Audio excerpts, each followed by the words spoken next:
Hello everyone, I am your Sudesh ma'am. कैसे हैं आप सब? In this class we will discuss the poem Macavity the mystery cat written by T S. Elliott.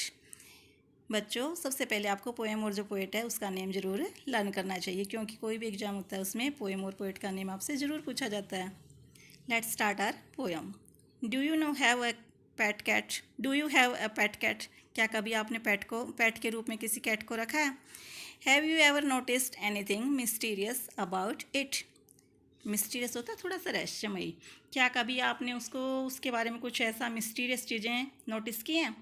It is not easy to say whether every cat is a mystery. ये कहना कोई आसान काम नहीं है कि मतलब हम ये नहीं कह रहे कि हर कोई जो कैट होती है वो एक मिस्ट्री होती है, but Macavity is one for sure. लेकिन इस चीज़ के लिए मैं श्योर हूँ कि जो मैकेविटी है वो पूरी तरह से एक मिस्ट्री कैट है। What is that makes him a perfect mystery cat? ऐसी कौन सी चीज़ें हैं जो उसको एक परफेक्ट मिस्ट्री कैट बता रही हैं, जिसके कारण वो एक मिस्ट्री कैट बन जाती है। Read the poem and find out. चलो इस पोएम को रीड करते हैं और खुद ही फाइंड आउट करते हैं कि किन कारणों से उसको मिस्ट्री कैट कहा गया है। Macavity is a mystery cat. He is called the hidden paw. Hidden paw होता है मतलब छुपा हुआ पंजा कह सकते हैं। तो वो जैसे छुपा कोई छुप के पंजा मारता है ना, तो ऐसी है वो। तो जो पोएट है वो कहता है कि जो मैकेविटी है वो एक पूरी तरह से मिस्ट्री कैट है, वो एक छुपे हुए पंजे के समान है। For he is the master criminal who can defy the law. Master criminal मतलब एक्सपर्ट, क्रिमिनल मीन्स अपराधी, दोषी। वो एक पूरी तरह से एक्सपर्ट क्रिमिनल है। डिफाई मतलब डोंट फॉलो, रिफ्यूज़ कर देना, किसी भी लॉ को फॉलो करने से वो रिफ्यूज करता है। He is the bafflement of Scotland Yard, the flying squads disappear. Bafflement होता है ऐसी थिंग्स जिसको थोड़ा सा अंडरस्टैंड करना डिफ़िकल्ट हो। तो जो स्कॉटलैंड यार्ड मीन्स जो लंदन की पुलिस फोर्स है उसको, स्कॉटलैंड यार्ड है जो लंदन की पुलिस फोर्स है, उसके लिए वो एक बैफलमेंट मीन्स परेशानी बनी हुई है।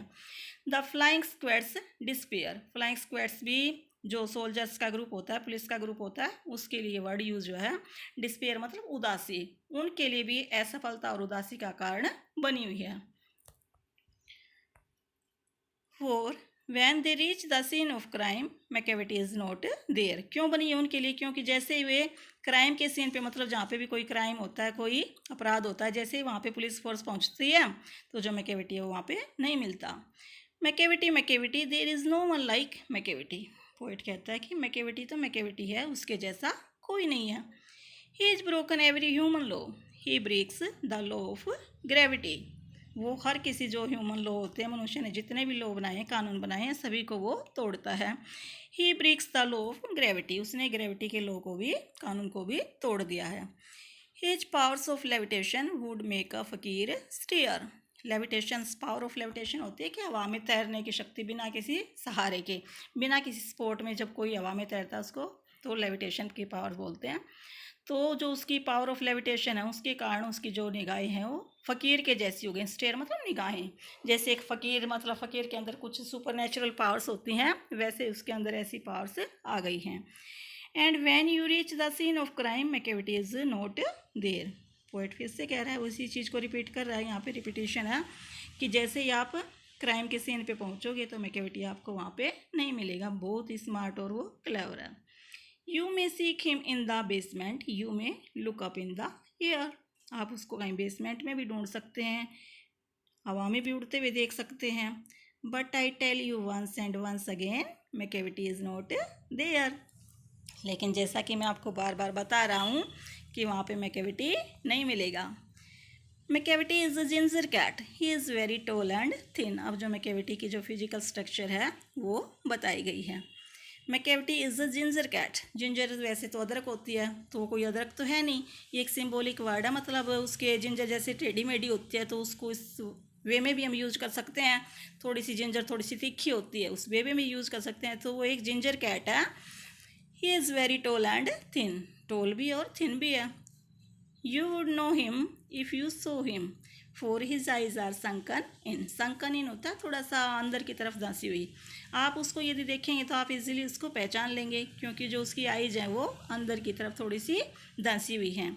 His bro is deeply lined with thought. Thought मतलब थोड़ी सी थॉटफुल। उसकी जो आईब्रोज हैं वो ऐसी मतलब पूरी तरह से डीपली लाइंड हैं, पूरी एक जैसी सीधी लाइन होती है वैसी हैं, और ऐसे लगता है जैसे बहुत थॉटफुल है, उसको देख के ऐसा लगता है कि वो कुछ सोच रहा है। His head is highly doomed. Doomed वैसे तो जैसे माउंटेन्स की जो पीक होती है उनके लिए होता है वर्ड यूज, कवर्ड कह सकते हैं। तो उसका जो सिर है वो पूरी तरह से ऊंचा भी है, ऊंचा तो है ही, और कवर्ड है, देखो जैसे इसने पिक्चर में दिखा रखा है।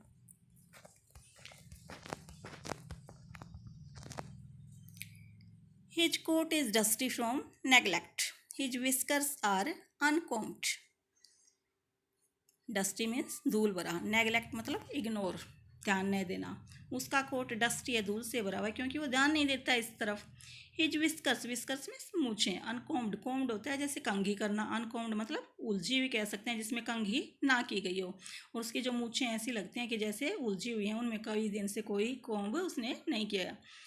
ही sways his head from side to side with movements like a snake. Suez होता है हिलाना, जब वो एक साइड से दूसरी साइड में अपना सिर हिलाता है और अलग अलग मूवमेंट्स करता है, तो उसकी जो मूवमेंट्स देख के ऐसा लगता है कि ये जैसे कोई स्नेक हो।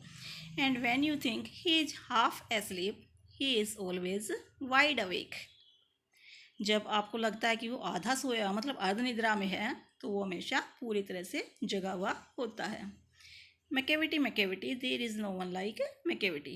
पोएट फिर से कहता है कि मैकेविटी तो मैकेविटी है, उसके जैसा कोई नहीं है। For he is a field in feline shape. Field होता है मतलब आप फील्ड डेविल कह सकते हैं, शैतान कर सकते, शैतान मान सकते हैं। फेलिन शेप मतलब फेलाइन वो होता है जो कैट से कैटेगरी, कैट की कैटेगरी के जैसे लोयन होता है, कैट होता है, उस कैटेगरी से जितने भी जो एनिमल से बिलोंग करते हैं उसको फेलाइन बोलते हैं। तो एक फेलाइन की शेप में, कैट की शेप में एक पूरी तरह से शैतान है।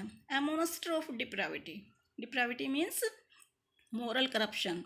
मोनस्टर मीन राक्षस। वो ऐसा लगता है जैसे कोई राक्षस हो जिसका पूरी तरह से मोरली जिसको पूरी तरह से करप्ट, जो पूरी तरह से मोरली करप्ट है। You may meet him in a by street, you may see him in the square. आप उसको अपने आसपास की गली में देख सकते हैं, और कहाँ पे देख सकते हैं, स्क्वेयर। वैसे तो स्क्वेयर जो मैथ्स में आपके होता है वो एक 4 इक्वल साइड्स का जो एक शेप होती है उसके लिए यूज होता है, बट यहाँ पे चौक या चौराहा, तो आप उसको कहीं चौक में भी देख सकते हैं।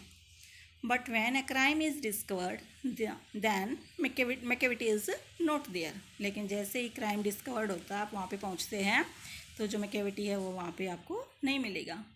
तो जो हमारा पोएट है वो कौन है, T.S. Eliot. Now we will discuss the glossary.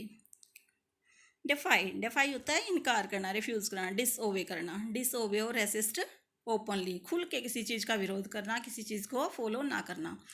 Scotland Yard means the headquarters of London police force.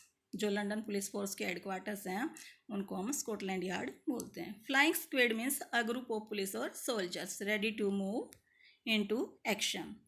और जो फ्लाइंग स्क्वाड है उसका आप बच्चों इतना याद कर सकते हैं, ग्रुप ऑफ पुलिस और सोल्जर्स जो हर टाइम एक्शन लेने के लिए रेडी रहते हैं। पुलिस और सोल्जर्स तो वैसे भी अपनी सेवा के लिए हमेशा तत्पर रहते हैं। Levitation means floating in air without support, बिना किसी सहारे के हवा में फ्लोट करना, तैरना, उसको क्या बोलते हैं, लेविटेशन। फील्ड मीन्स डेविल, शैतान। Feline means relating to a cat, इतना कर सकते हो, a cat. Depravity means moral corruption, जो पूरी तरह से जिसका करप्शन हो गया, भ्रष्ट हो जो, उसको डिप्राविटी बोलते हैं। तो ये थी हमारी पोएम। आपको ये पोएम कैसी लगी, मेरी एक्सप्लेनेशन कैसी लगी, आप कमेंट सेक्शन में कमेंट करके ज़रूर बताइएगा। यदि आपको पसंद आई तो please like, share and subscribe my channel. Thank you and have a nice day.